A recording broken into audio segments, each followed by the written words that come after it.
These woods are an example of what can be accomplished without man's interference. This forest, away from any town or communal society, is as untouched by man as any mass of green can be. It would be easy to mistake an area like this as a place of solitude and silence. That is not the truth. Here, there is no substantial evidence of civilization, but that does not mean it is without life. Wind and water fill the amphitheater with motion and meaning. Endless chatter of woodland beings permeates within this arborist cathedral. These are not idle conversations. It is an opera, a symphony, a concerto of unification, perfectly executed by design. There is no explanation for how these beings coexist. There is no reason to know why.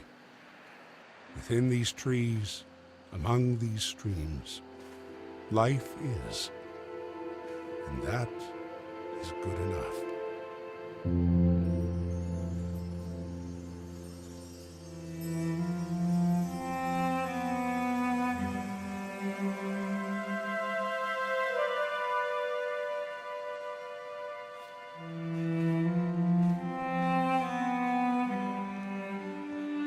Nature is not entirely benevolent, and yet this does not take away from its beauty. Animals are hunted and eaten alive, with no knowing of anything outside of this forsaken wood. Human life is very much the same. Every day is lived knowing that any moment could be your last. But it is assumed that now is not that moment. Today is not that day. There is a desire to strive for significance, but in the end, every day ends just the same. These vicious beings live doing what they must do to survive, even if it means the end of another creature's life.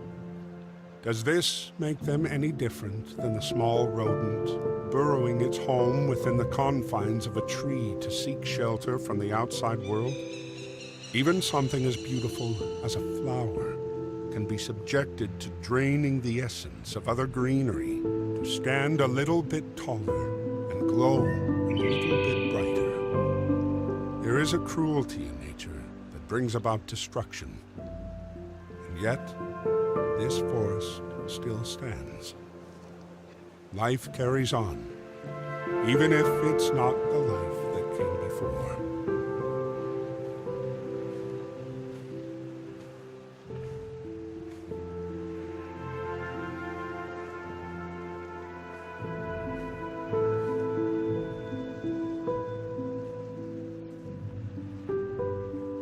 At the heart of the forest lies a massive, ever-reaching oak, as large as a hill upon a mountain, standing alone and apart from the rest of the forest, encircled by still water. The trunk of the behemoth is impossibly thick, able to withstand the elements for the centuries it has stood here. The stoic branches do not sway like the other trees within the wind. Night is everlasting beneath the countless branches. No light permeates the endless leaves. There is one thing that this beast of a structure exacts more than any other being on this planet. It endures. It endures the frost of the winter, the storms of the spring, the scorch of the summer, and the collapse of autumn. It endures the loneliness from being different and unyielding. The tree grows taller and stronger with each year, but never closer to the others that surround it. The other trees live, and they will surely die. But this monolith remains to stand the test of time. Streams cut into the wooded area like capillaries, carrying the essence of life from the top of the hills to all the organs of the forest. The streams swiftly scour the mountainside to ensure the continuation of this Eden, ceaselessly palpitating the blood of the earth. Unlike a standard circulatory system, the cycle of this network of vitality does not return to its source. It only travels downward into the endless expanse of the sea, to nevertheless return as droplets in the rain. Following the streams is a sure way to reach the colossal peak, if one were not to worry about the definitiveness of gravity. There is only one way to reach that height so directly, and it requires wings. Without a transport of such convenience, one must move onward into the dense arteries of the mountain, where the sun is no longer your companion, and the loneliness truly sets in. The dark takes over, and there is nowhere else but forward. There is no more going back.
Darkness overtakes those who enter this realm of wet and stone. Turning back leads to another kind of blindness that only incepts at the great divide of light and the abyss. It is better to become accustomed to the dark on our journey within. The only way to reach the highest peak is to descend into the deepest parts of ourself, far within the mountain. The life of the outside world does not go where we must dread. There is no reason for creatures without a conscience to join in on this quest of introspection. The light is quickly fading, giving us a sign to carry on. For now, this is the only option. The only one there's ever been.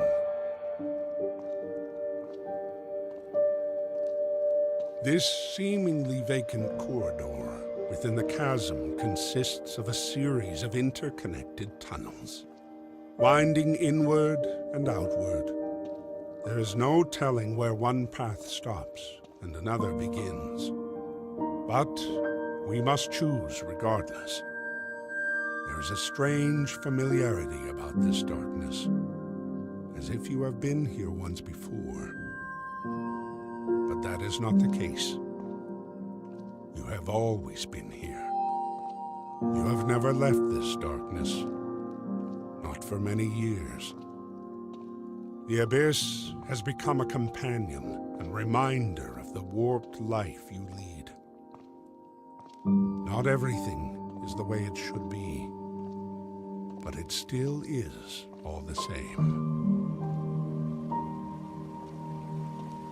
The silence of the deep has now been broken. What once was a faint drip has now become a bellowing beat of a heart of stone, distilling the essence of life before sending it throughout the tumultuous cavern. The pounding echoes within your mind until there is nothing left but the sound and the feeling of undeniable existence pushing forth.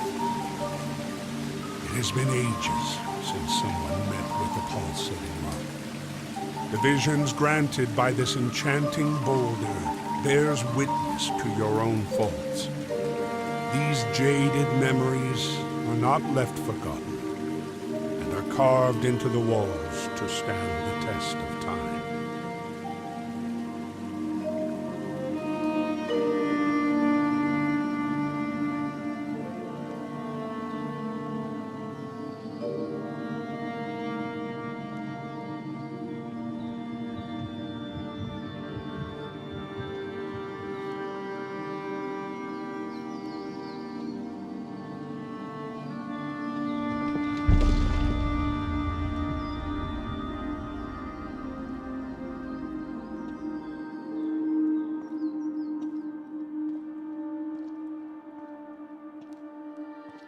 The darkness is shattered at the realization that you are no longer alone. Nature's light sources fill the void like tiny bonfires, providing warmth and safety from the dark. Humming and buzzing, these light-filled guardians illuminate the darkness to reveal that there was another beside you all along. Every step closer brings you one pace further away from this cordial being. But who could it be? In this eternal landscape of dark, only shown through the kindness of the torch-bound insects, with a shape so recognizable and so familiar, there is no mistaking the importance of a being such as this. You do not know.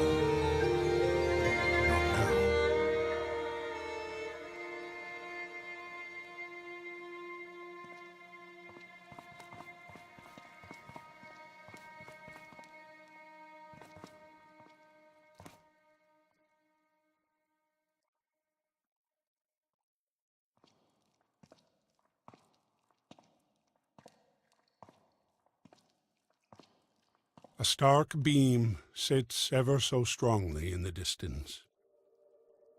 Could this be the final terminal before taking off into the sun? The ever-longing vent that exceeds this darkness, that brings light into the memories so willing to fade. No, this is not the end. Not here. There is still more to witness. Fill your mind with luminosity. Steal your soul with what was taken by the Abyss. Hold on to your dream and evoke the past.